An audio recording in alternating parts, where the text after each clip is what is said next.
पाकिस्तानने भारतावर ड्रोन हल्ले केले आणि ते ड्रोन हल्ले भारताने हाणून पाडले।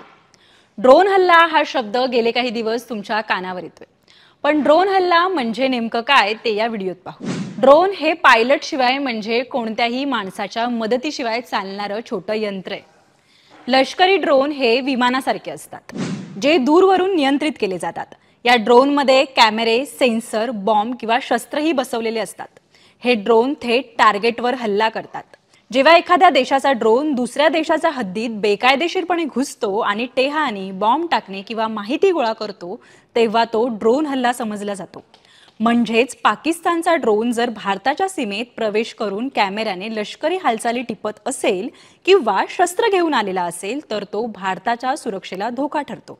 त्यामुळे त्याला निकामी केलं जातं किंवा उडवलं जातं। गेले काही दिवस जम्मू काश्मीरमध्ये तसेच पंजाबच्या सीमारेषेवर काही पाकिस्तानने केलेले ड्रोन हल्ले भारताने हाणून पाडले। ड्रोन हल्ले हाणून पाडले म्हणजे नेमकं काय केलं तर काही ड्रोनमध्ये शस्त्र, अंमली पदार्थ, बॉम्ब किंवा टेहानीसाठी कॅमेरे होते। भारतीय लष्कर सीमा सुरक्षा दल म्हणजेच BSF किंवा इतर यंत्रणा ड्रोनना वेळीच ओळखून त्यांच्यावर गोळ्या झाडत होत्या किंवा खास अँटी ड्रोन डिव्हाइसेस वापरून त्यांना हवेतच पाडत होते। पाकिस्तानकडून होत असलेले हे सततचे ड्रोन हल्ले भारतीय सैन्याने सतर्क राहून रोखल्यामुळे भारताचं आता जगभरात कौतुक होतंय।